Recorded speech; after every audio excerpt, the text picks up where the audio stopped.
It's the nuclear proctologist. It's August 15th, 2014. We are streaming live from YouTube at Beautiful Girl by Dana. And it's been a rough couple of days, and we made it, past it, and we're on the way for it.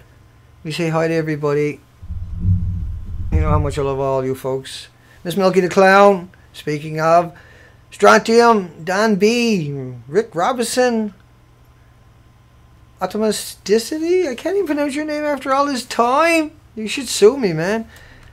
Nip Killer, it's the nuclear proctologist with a big loud voice. Nip Killer, MSVS, thank you for the call last night, bro. Lori, I'm sorry if I can't remember everybody.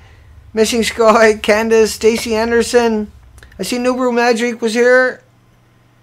Stacy Anderson, of course. We love Stacy. What a sweetheart. Ellie, Lunar, Starlight. Hey, bro. Delamine, Tracy, hi. Standing Foot. Kate. Kate, you'll find Kate's links below to the Fukushima Hounds. We send you hugs, Kate. Checks and Balances. Shanikins, Toxic. And I've just taken a few minutes to warm up, folks. We have people on the live stream, and that's what I mean by... Hi, John Townsend. Big Now TV, hey bro, thank you for the call, folks, everybody. China, the Hounds came calling again today. Picked me up, got my spirit up and running as usual. We had a little chat with Rad Chick and Miss Milky, that was pretty cool. Got me in the spirit. Hidden Beneath, in HD, Toxic, Fix It, Night Wave. Oh, Spider, Lori, man, you got a lot of you folks here tonight, Terry Ann, JLWF. JLWFTL. See, I made up a word that time. Use it. Amthers. Hi, honey. Starlight. Live Simple. Sean Can Surf. Bert Smell. And Purple Jim, which is me. Thank you, Miss Milky, for the reminder. Yeah, hi, folks. And so we got a good night. Hi, Elmwood. And Alex Smith. Thank you, Alex.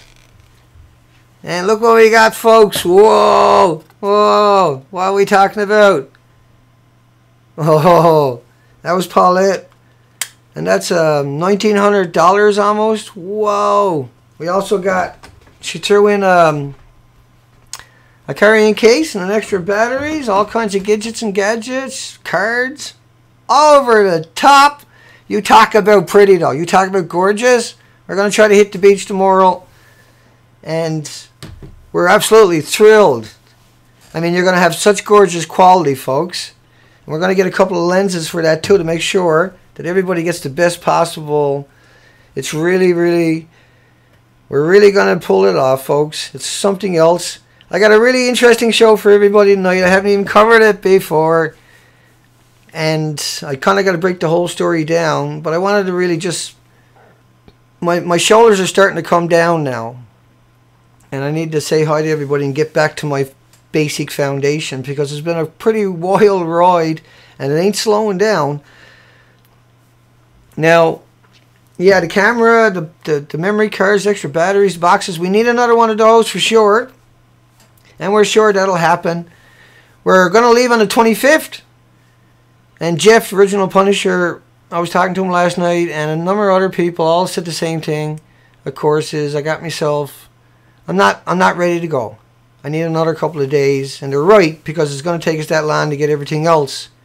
But we are definitely moving up the scale. We are definitely getting there. Let's get on with the show, and I'll come back into the... yeah, thank you, Punisher. And I'll try to play your video tonight if I think about it, that I screwed up last night. I think I got a new desktop presenter. So the picture you're seeing is a gooseneck barnacle. It's echoing. You shouldn't be echoing. I know, Starlight, you had this problem before. We've had this problem before, remember? And you had another window open. I know this has happened to a number of people, and that's what it turns out to be. Go check that. And MSVS, Fix It Stupid, Lunar, Standing Foot. Make sure I get everybody before I get going. Yeah, I say hi, Rad Chick. We love you too, sweetie. Thank you, honey. You're off. You don't stop. I don't know how you can even find time to get here. Piano the Precious, Richie, everybody. let's get started. I think I gotta really, I want to bring things into perspective to everybody because they don't think about radiation can make it over here, and it's hard for a lot of people to wrap their mind around it. And I'm not going to go all the way down the normal rabbit hole I do go because I decided to do something a little different tonight.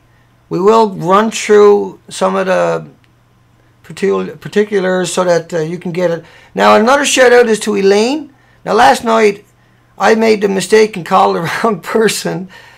A huge donor that made a huge, massive difference. And I struggled with that all night. That I was gutted over that. I couldn't believe I done that. And I can understand why I did. But something like that, I got no excuses.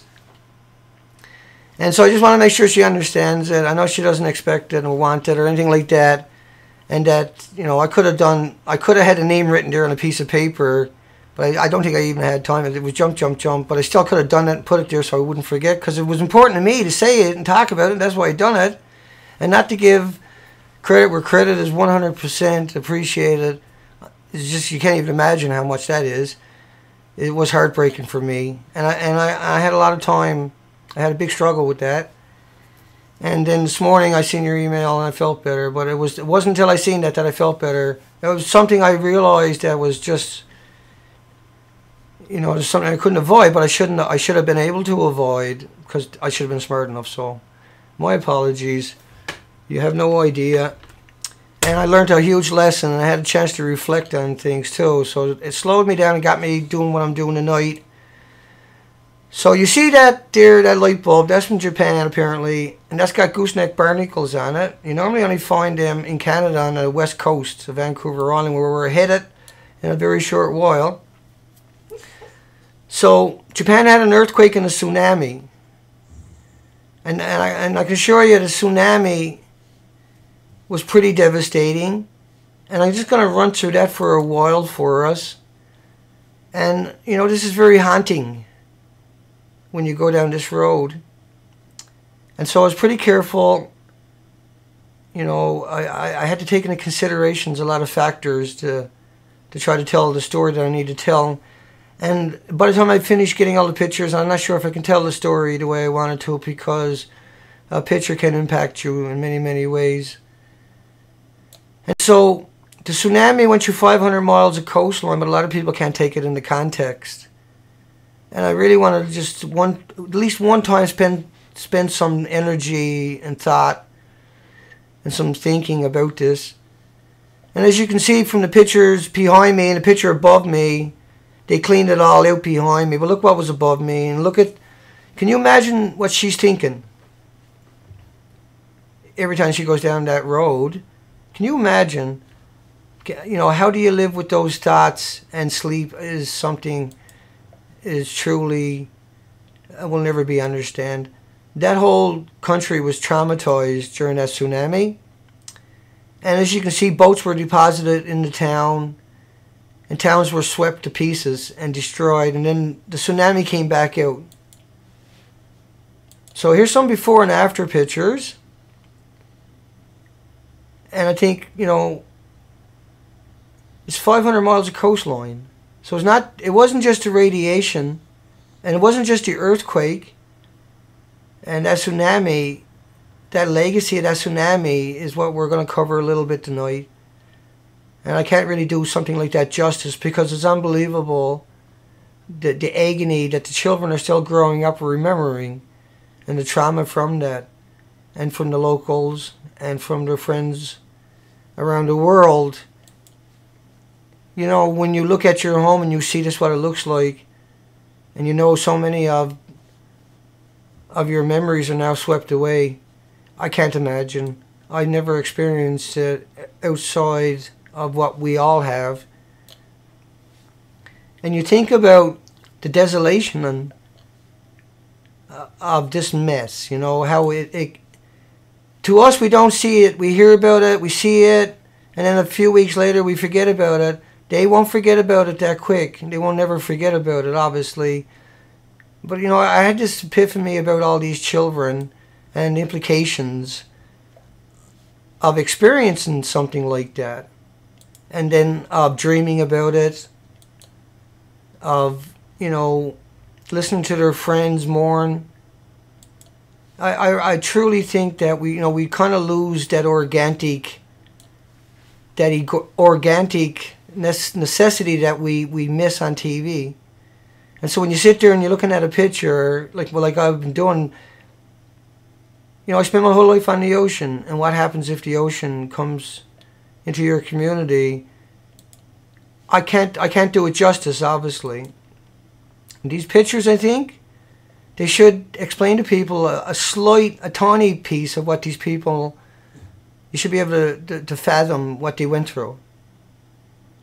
And the courage and the fortitude necessary to persevere and try to rebuild is something I can't even conceive.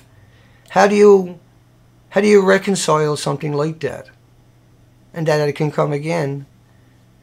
This is something I think that, now this picture is very disturbing coming up, as if the one you're looking at is not bad enough. And so just going to ease you into this stuff. Now there's no doubt they never survived. And there was another picture at the same time, and you can see, I would imagine, is his friend or his wife is on the phone. And you're looking around and you're seeing this world getting torn apart, and you know it's for a long way. And the chance of surviving it doesn't seem logical, I would imagine. And they deserve to be seen. That deserves to be recognized for what it is just the hopelessness of what the ocean can do to you. Well, we live in that world where communications is available, where 60 years ago we would never see these images. Even if they were taken, we'd have little hope of seeing it, unless it was in the National Geographic or Reader's Digest or Equinox or something like that back then, right? You can see how a community has no resemblance, and how big chunks are missing. You can imagine what goes through a rescue when you're trying to rescue somebody and go looking for survivors. Or it just seems inconceivable. I'm sure a lot of these images are familiar. These planes and these vehicles could theoretically make it over to Canada and probably have some of it. We see a lot of boats coming across the ocean from that mess, that nightmare, that 500 miles of carnage and cleansing up on that coastline. And there's a lot of debris coming across, including roofs of houses and certainly boats and fishing gear. And so that's considered normal, that all this debris can come over here, because that's how tides work, that's how currents work, and that's how, now this is debris field coming across, but you don't hear about it after a year or two, but that's a year and a half later now, and all of a sudden we don't hear about it. And the enormity of 500 kilometers of coastline, motorcycles. This is one of the motorcycles we found up in the Queen Charlotte's, where we're headed to. You can see the debris field. I think that was the first, 2011. That was some of the estimates. And these, whether they're accurate or not, is just meant to give you an idea of what we're talking about. And tsunami debris included toxic chemicals. And so you had big drums and oil barrels. You had commercial, industrial equipment wash up on coastlines. And of course, as it comes across the ocean, it disperses. But does that mean the debris is less? No. Well, radiation is the same way. And so when this all happened, there was other things that happened, of course, as if this was not enough. The nuclear power plants around Japan, 14 of them had a lot of trouble. 3 of them blew up and detonated, that we know about for sure, at the Fukushima Daiichi military industrial complex's weaponized isotope facility. And this, as you can see, if a nuclear if a nuclear plant is blowing up, of course, it's heaving this debris. Now, these debris fields went up to 5 miles high in Japanese study and 3 miles high for another reactor in studies. We think that is number 3. It could be number 4. I can't even remember anymore. They had all blown up. And just to keep you familiar with everything, number 1 looks like that after the accident. And it had 100% meltdown, melt through and melt out. The fuel pool on the top is missing. And what they done was, temporarily, is they put a frame around it with cranes. And then they lifted up with cranes, great big panels, and laid that around it. And now number 2, they can't get in and fix it. They can't get inside and work on it. They can't get in there and do anything, right? Because everything is destroyed. Now number 2 probably looks like it's okay, but it's not. It blew up. It detonated. The fuel pool caught fire and blew up. And caught fire again. The reactor melted down, melted through, and melted out. And then you got units 3 and 4. And they're 100% destroyed. Unit 3 is missing. The fuel pools are actually missing. And the reactor blew itself out and all over the site when it detonated. I don't think anybody's going to argue with me about this. Unit 4 looks like that. But according to, and that's the media, and according to the media, it looks like that on the inside. Now, I want you to understand that they all melted down, including number 4, spent fuel pool. And you can go over to the nuclearproctologist.org and you can find just an incredible amount of information we have on these reactors. And at the top of the page on the right hand side you'll see sections, and then you can go through 13 different sections. Now, of course, what they done was, for number 4, they didn't put a fuel pool in there. No, not at all. What they done was they built a structure alongside of it, and they built it up, and then they built it across. And let me give you a good picture of that. But it doesn't touch the buildings. It doesn't support the buildings, and they never went inside the building. But apparently, inside of the building, it looks like that. And if you look up at the building itself, let's have another look at the building. Now, inside of that building, at the roof of it, how should it look if you're inside of the building? Should it look like this? Well, it doesn't. And it can't. And it hasn't. And they never went in there and fixed it. So why were they lying about it? So they were trying to give people a distraction so they wouldn't think about the Pacific Ocean. So they built a structure up and across it, but they never went inside of it. You can't get inside and work on it. Now, if the fuel pool looked like that on the inside, there's no reason to build a structure alongside of it. Can we all at least agree up on that? And so let me keep jumping back to the tsunami debris before I forget what I'm doing here. But I need to cover all the reactors so you have a good handle on it. And we'll cover it a little bit more before the video is over. But just remember, the buildings don't touch each other for a reason, because the other building's too unstable. So if it's so unstable, how could they get inside of it? And if it's so perfect on the inside of it, what's the rush? I'm not sure if they realize it, but they got another melted reactor or 2 or 3. You know what I mean? They're all melted. I'm not saying or, but I'm saying they can go either, meeny, miny, mo, rather than bother with something that looks like they should be having a dance or a sock up or something. Because I can assure you, the roof does not look like that inside of that building. Right, that's number 4. And that's the official TEPCO website. You can run over before they take the picture down, because we call them out. And you'll see this. But if you want, you can just go over to all the media, and they'll show you the same picture and say, no, that's what they're doing. But you need to understand that all they done was they built a structure, a construct up and across it, right? And so if that's all they done, and the building really truly did blow up, we're not making that one up. No, the building actually blew up. That was a 10-story building that's missing. So let me come back over to the tsunami debris. And so the tsunami, you can see the picture behind me from a plane shot. And you can see across from me some that showed up on the coastline. I can show you another couple of shots of what we're talking about coming across the ocean. But apparently, radiation can't cross the ocean for a lot of people. And after 3.5 years, they seem to ignore the debris or notice the debris and forget about the radiation that is hemorrhaging into the ocean from all those reactors I showed you. 1,440 minutes a day, about 1,000 to 4,000 pounds. Now, some of the debris that's coming over, I'll give you another picture.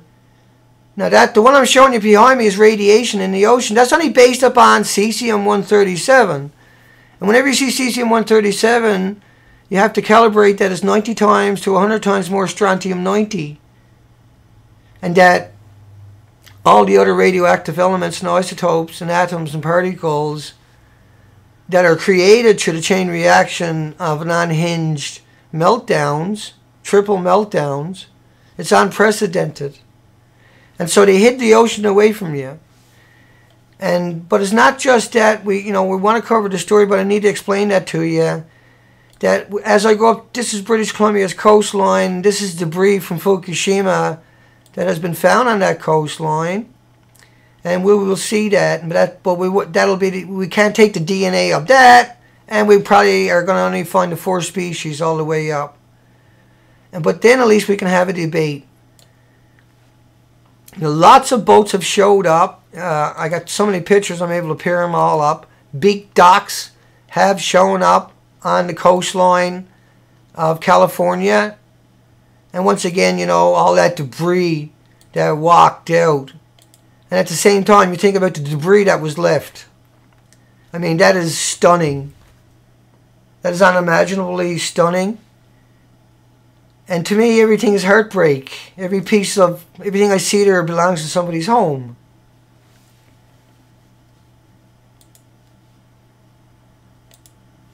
Of course, that was somebody's bike, right?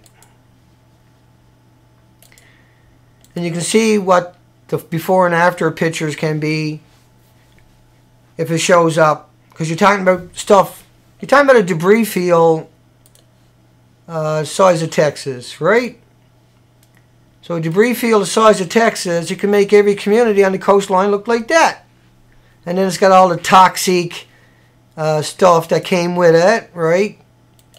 So we'd have all that toxic debris that came with it.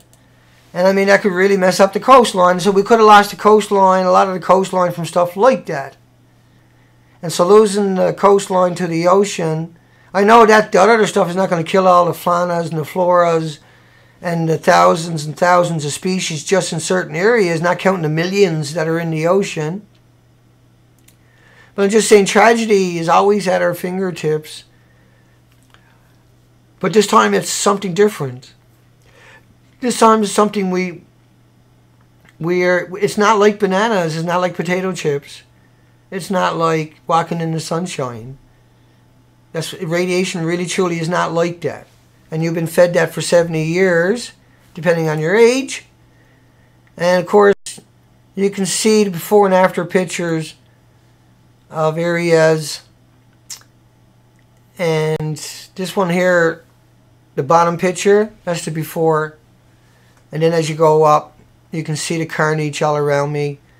These are, people lost their pets and their children, of course, and their entire history and their family and their life savings. And 500 miles of that. And it's such a burden. It's such a burden. And to have the radiation up on that country is so disheartening. And that's why the nuclearproctologist.org exists, so people can go there. And this next picture, of course, it speaks for itself. One can only imagine, that somebody picked out those curtains and somebody's personal possessions are still in that house. It's an unimaginable sight. And it must have been an apocalyptic site when it happened. It's inconceivable, you know, that the children that we don't think about, that are traumatized and scarred forever, and they got no one to help them, and at the same time they're being irradiated by their own government with no mercy, with no forgiveness. And so never think for a second that your system won't turn its back on you, because Japan should be, when they had their most troubles, it's when they turned their back on everybody and went to save the nuclear mass murdering machine rather than their own people. They actually truly did that. They were more interested in saving the nuclear industry and its reputation that it doesn't deserve, it should never have, and it only has because of people whose jobs depend upon it, 2 million corporations. And you can imagine, you know, that debris showing up on your coastline, let alone starting from your coastline. Both sides of the coin still have repercussions, of course, but Japan suffered. We have to speak up for Japan. And like the ocean is dead. And I'm not covering that so much tonight at all, because it's been a rough couple of weeks for us, and we're about to go that route again. But I wanted to reflect and bring everybody back to when this all happened. And then for the people that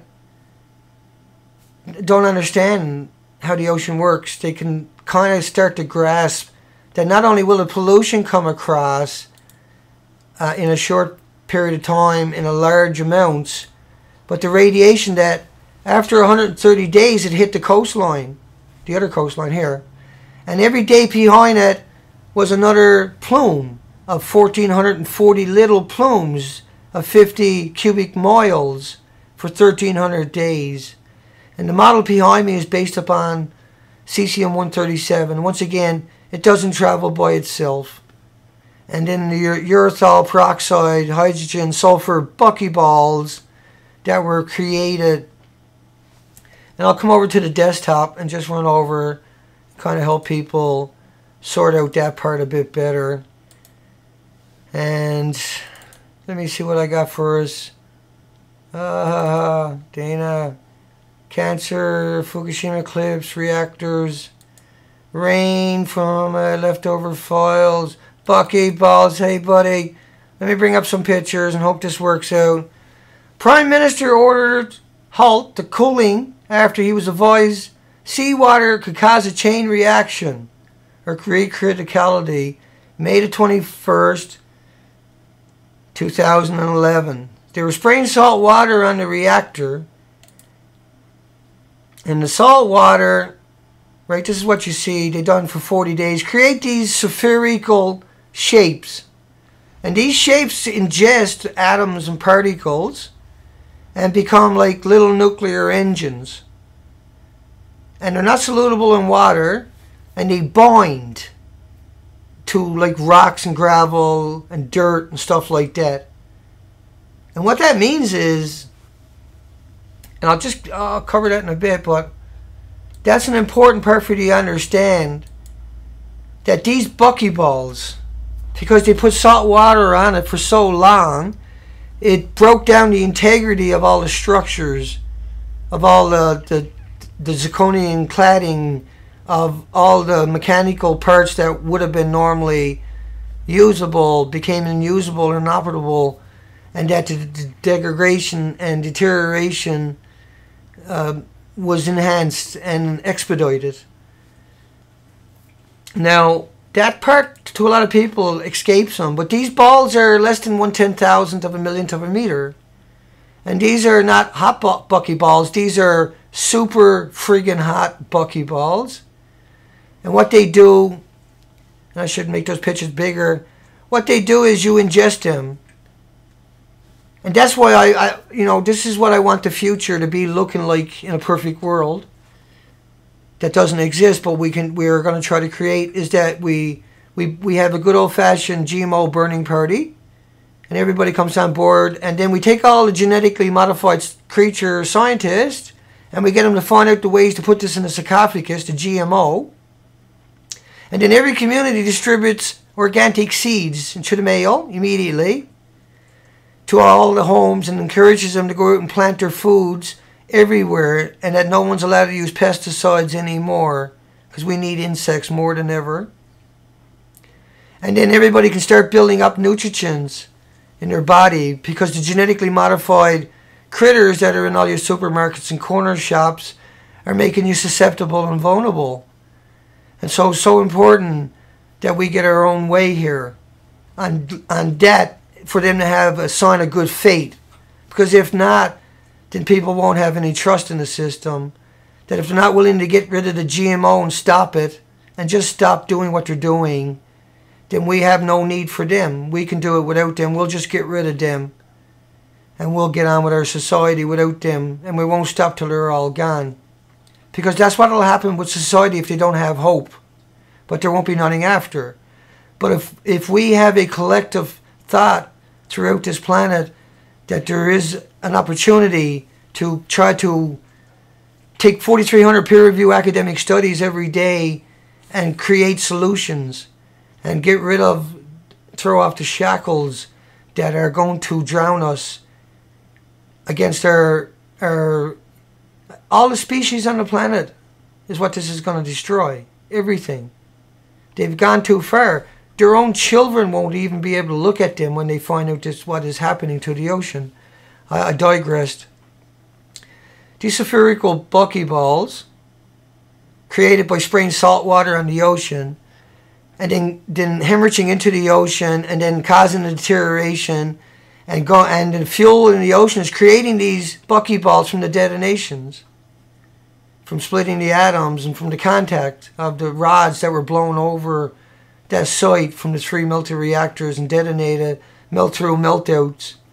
So the salt water coming in on these coriums and on their fissional products and coming in contact with their radioactive elements from the fuel pools is creating an endless supply of buckyballs. The nuclear plant in Japan is a perfect weapon to kill everything on the planet.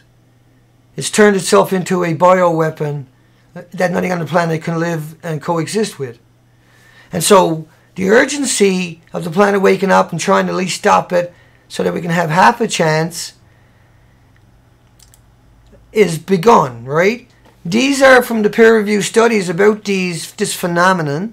And this phenomenon was actually known back in the 50s and the 60s in oceanic testing. And they hid it from you. Now these buckyballs are more deadly than 1,000 cesium atoms. Just a single buckyball is a death sentence. But if you can get rid of the GMO, if you can eat only organic, even though it's radiated, you fill your body up with nutrients, and you deny it the ability to plate up your blood, because that's what cancer does. And radiation will mutate the future if we don't even try, and if we try rather, but if we don't try, what will it do? And you know, the people that put us in this position that we trained and we gave all the money to and equipment and institutions, you know, how are they going to look their loved ones in the eyes? How are they going to look their children in their eyes again? How are they going to look anybody on the street in the eyes again? It's not a question or an answer that is available, I don't think, because I don't know, you know, as this planet wakes up in the next few weeks, the anger and the animosity towards them is something we have to try to coexist with, because we need them to help solve the problems, to tell us what the problem was, because it's got nothing to do with a banana, and they knew it. They know the difference. They're wonderfully educated. They have amazing amounts of accolades and certificates and degrees. And, you know, once again, you know, I send out my best wishes to Thomas Ackerman, of course, who I absolutely love, and Kevin Blanche, who, you know, I listen to Kevin. I've heard everything Kevin, I think, has ever said at this stage. And he doesn't lie, right? I've never heard Kevin even, like, make a stupid joke. He's just factual. And you got to understand him, right, that he doesn't mean disrespect. He just doesn't have time to waste it on people, because it's just too much. He just wants to share. And is that such a bad thing? It's not, right? And in the future, people will understand that.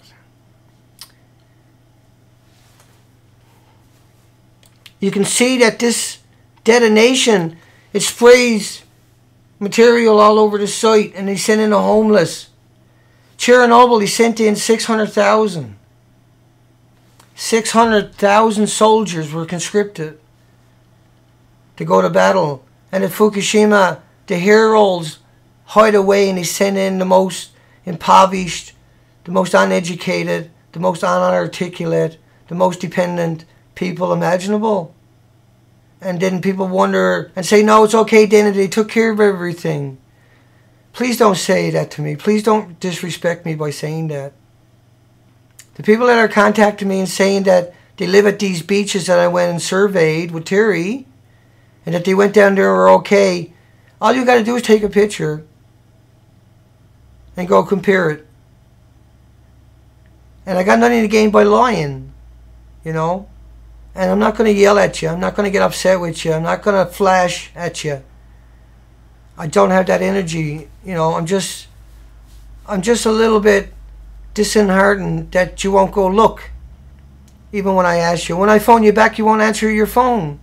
But yet you feel it's okay to try to ridicule me or embarrass me or slander me or misrepresent what I say by not going down and actually showing people that there's nothing there. By claiming that there's something there, yet not going down there and doing that. That is something you have to live with.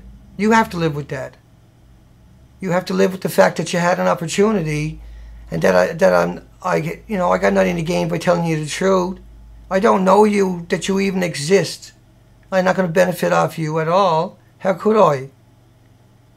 How can trying to have a debate be wrong? What is it that I done that is so wrong that you won't even get a picture to back up what you say, but yet you feel that you're entitled to try to character assassinate me? Is something you'll have to live with. I'm not going to change who I am, and I'm not going to say that it's not true when it's true, because other people there want to know. Just because you are compartmentalized and indoctrinated, I'm not going to blame you. It's not your fault, see? But you don't understand that, and you will. Let's go back over. I mean, look at number 3. Everything is missing, and Jay Cullen from the University of Victoria says there's no melter reactors. You can go watch the video, a couple of videos back, and link over to CBC, and he'll tell you. He don't say 3 melter reactors in the video. He say if there was reactors that were melted to be a different matter. And now he's up saying that I'm lying. And he should know better, because I'm not going to take that. And we thank Pia for sending that to me. Hotmail.com, Dana Durnford at hotmail.com. And if you're going to ridicule me or accuse me, then at least have the courtesy to tell us the exact beach so we can send someone there to prove that you're actually lying. Because you are, and you know it. And all you're trying to do is have a go at me. And that's not going to change the outcome. Right? It's not going to change the outcome. Nothing is going to change the outcome. We have released the hell upon us.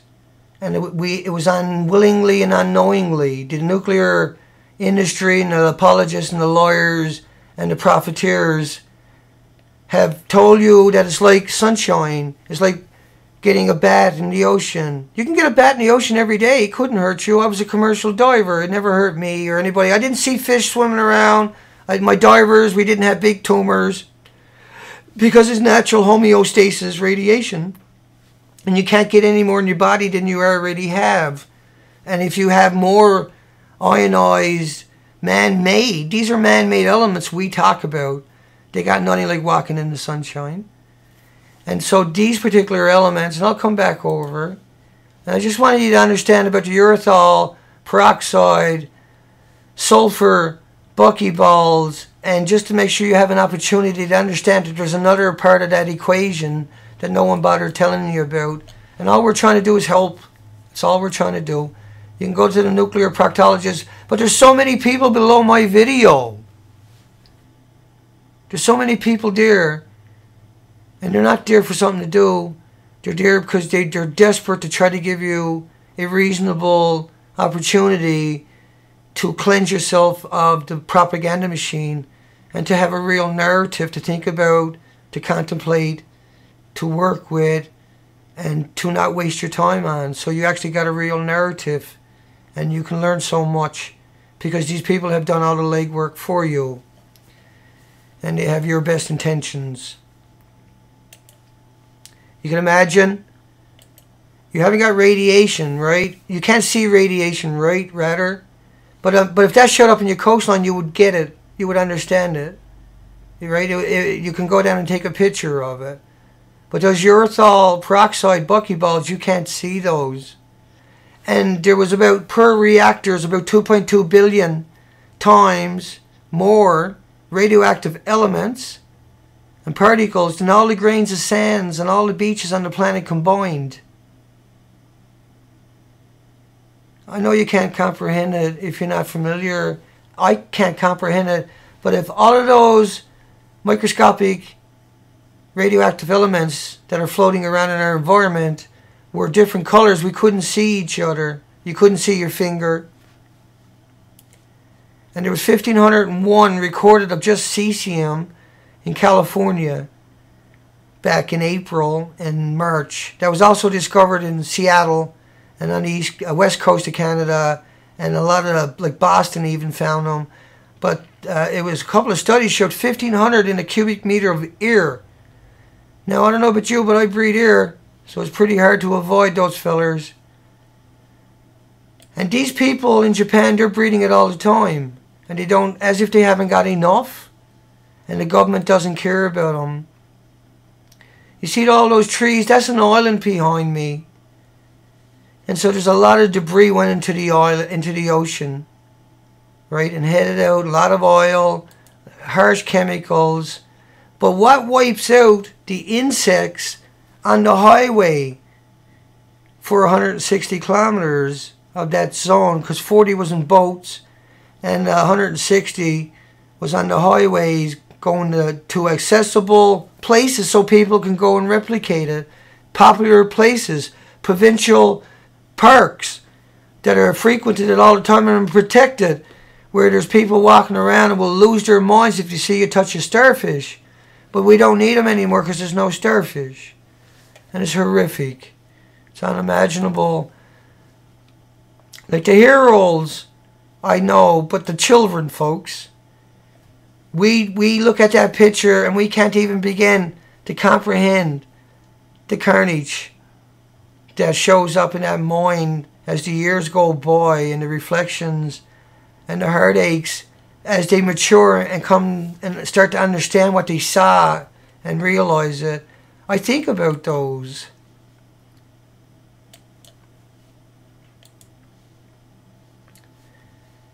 And it's heartbreaking pictures. But it's real. And that's our life now too. You know, they were traumatized when they seen that big tsunami coming at them and all that debris. And the carnage left over behind it never stops. And that's coming here. But it's not going to be a tsunami of ocean. It's going to be a tsunami of grief and anger and misdirected trust in the system. And the system is the one that got us into this in the first place. The system has made a statement that the nuclear industry is more important than everybody. Now today I'm going to break off on that conversation as we close it down tonight. And I'm going to show you the new zodiac we're looking at. Because if we're going to go have to spend a lot of money, I don't think it's, you know, this one here is 22 feet. It's around 14,000. And it's ready to go. Don't got to do nothing. I don't got to wear myself out. I'm not going to beat myself up. And it's still got the warranties. It's got everything else. And by the time you've done the other boat, you're looking at probably 22,000, I would imagine. And so this one probably will work out to the same price. The right thing to do would be to tear that motor off the back of it and put a real brand new motor. That's a 4-stroke. It's a good motor. I can use the motor, and when it breaks, if it breaks, we can get a new one and install it and keep going. And that's fine too.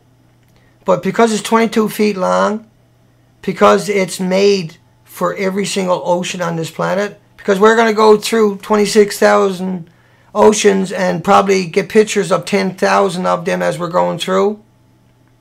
Because we're going into the most dangerous, the most wildest, the most loneliest, the most isolated, and the most heartbreaking, and not only radiated, but the most heartbreaking environment imaginable.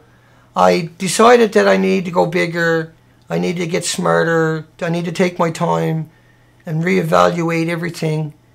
And of course, because I have known this coastline all my life, not all my life, but enough of my life, and worked on it so much of my life, then I'm better off, because if we start taking people with us and more equipment with us, or having that opportunity, our little boat won't be big enough.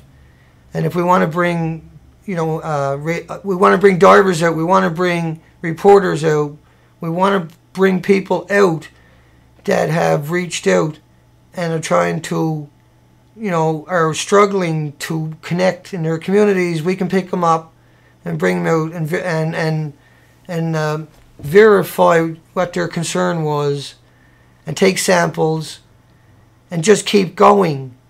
And at the same time, I decided when this is over, we're going to drive up to the Baltic Sea in Canada, up to the north, to Yukon, to Tuktoyaktuk, and we're going to go out into the Baltic and cover at least 500 kilometers of that coastline in the Canadian side for 30 extra days. And so we can find out definitively whether that section has been affected or impacted, and we can have a better understanding of what we're up against.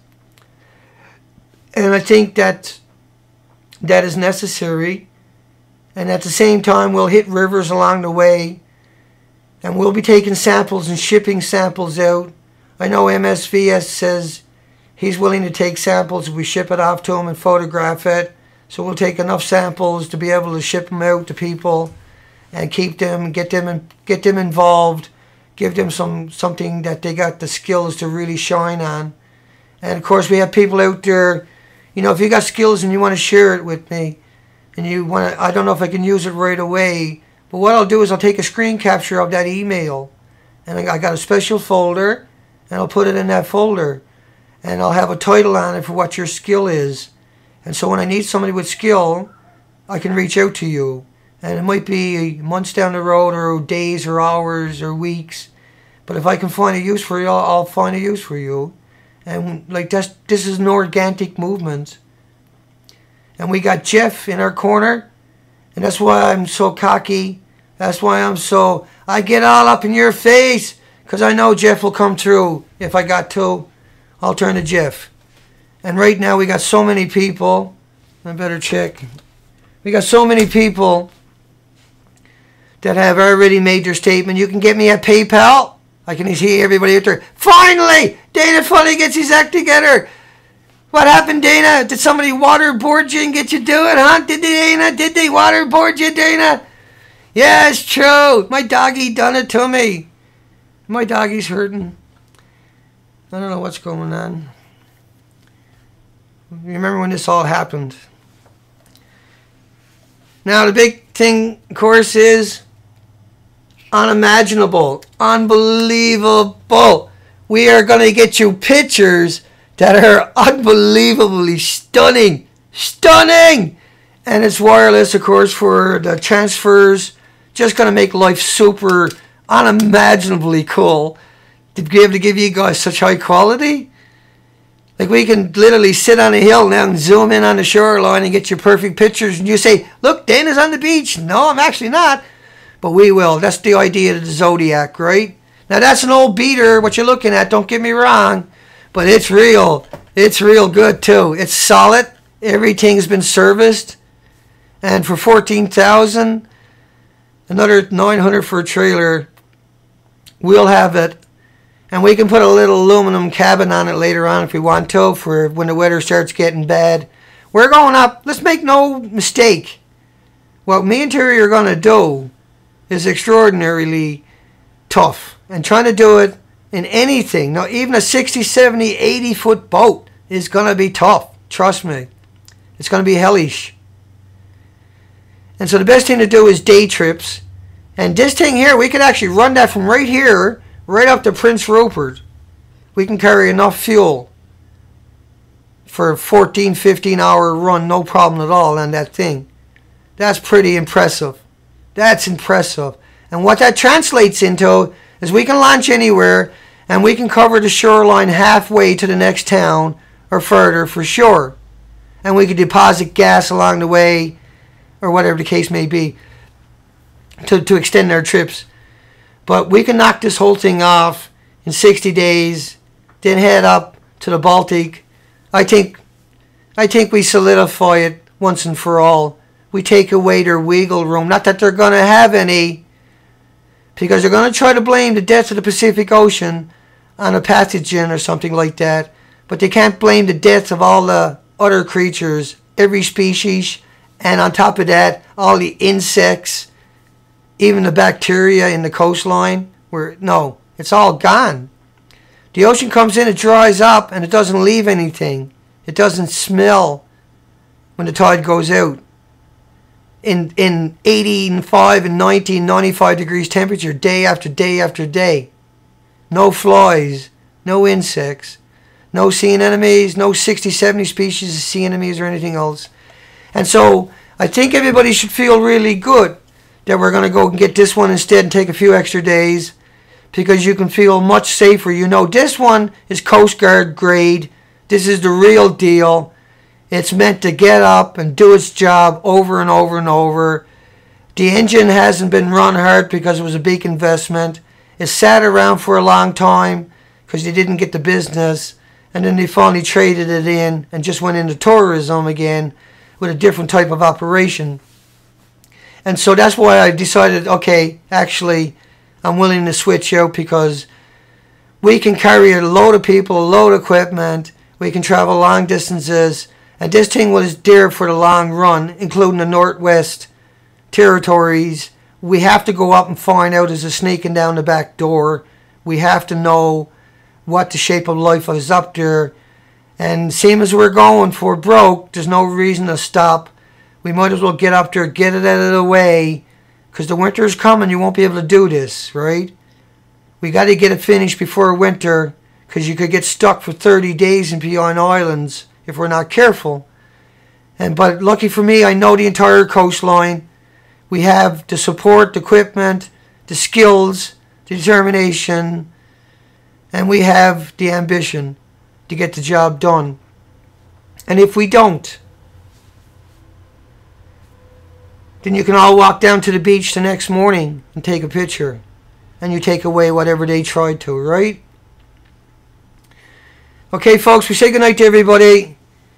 MSVS, Sean Can't Surf, Rad Chick, hi honey, hugs, Radioactive Banana.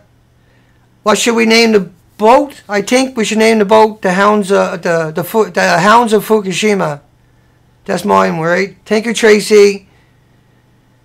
Yeah, me too, Tracy. Sean Can't Surf, Delamine, Ellie, Kate, China, Adam, Ronald McKnight.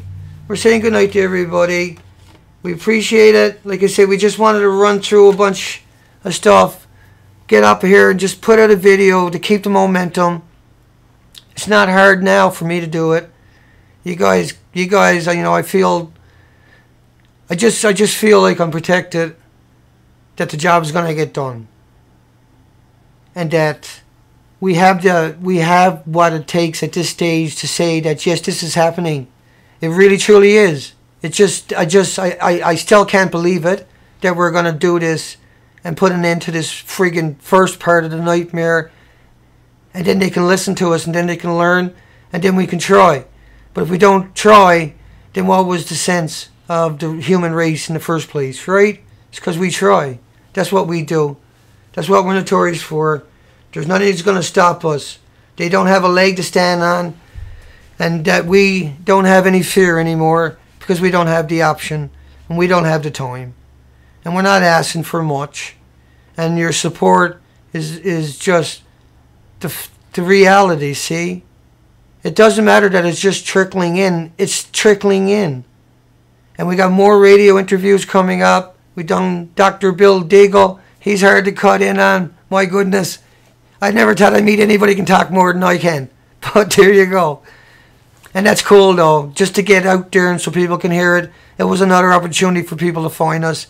I don't care, right? It's even though I only get a minute on somebody's radio show and I got to sit there for 4 hours, I will sit there for that 4 hours. I'll be multitasking, but I'll be sitting there waiting.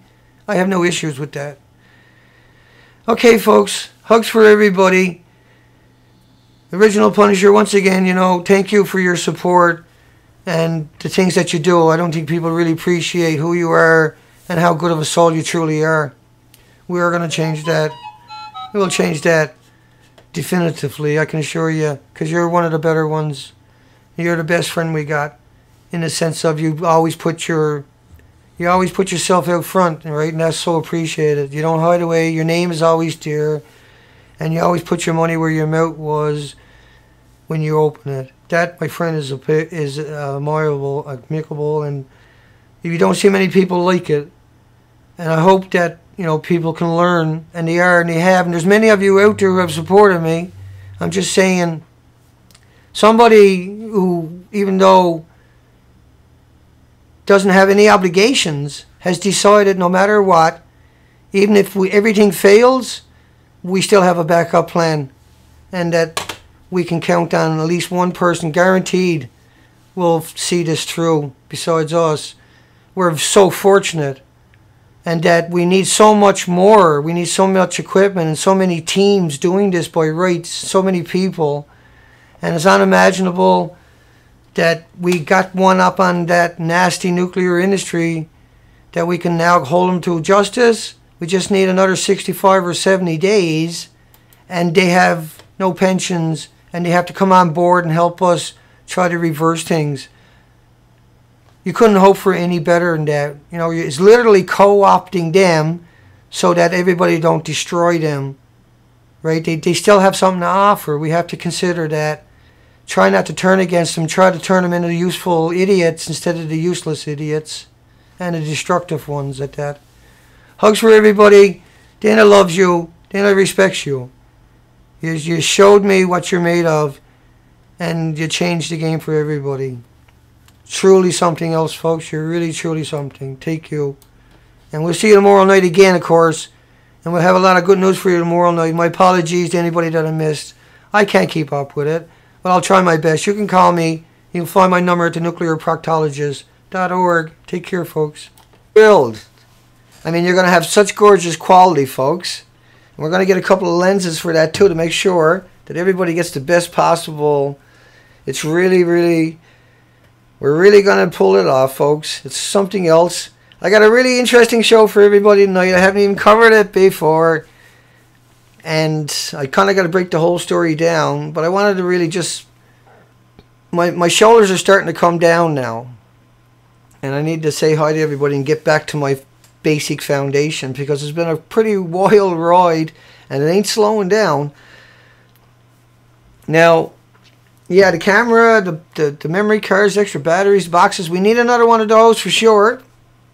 And we're sure that'll happen. We're going to leave on the 25th. And Jeff, Original Punisher, I was talking to him last night, and a number of other people all said the same thing. Of course, I got myself... I'm not ready to go. I need another couple of days. And they're right, because it's going to take us that long to get everything else. But we are definitely moving up the scale. We are definitely... getting there. Let's get on with the show, and I'll come back into the yeah, thank you, Punisher. And I'll try to play your video tonight if I think about it, that I screwed up last night. I think I got a new desktop presenter. So the picture you're seeing is a gooseneck barnacle. It's echoing. You shouldn't be echoing. I know, Starlight, you had this problem before. It's the nuclear proctologist. It's August 15th, 2014. We are streaming live from YouTube at Beautiful Girl by Dana. And it's been a rough couple of days, and we made it, past it, and we're on the way for it. We say hi to everybody. You know how much I love all you folks. Miss Milky the Clown, speaking of, Strontium, Don B, Rick Robinson.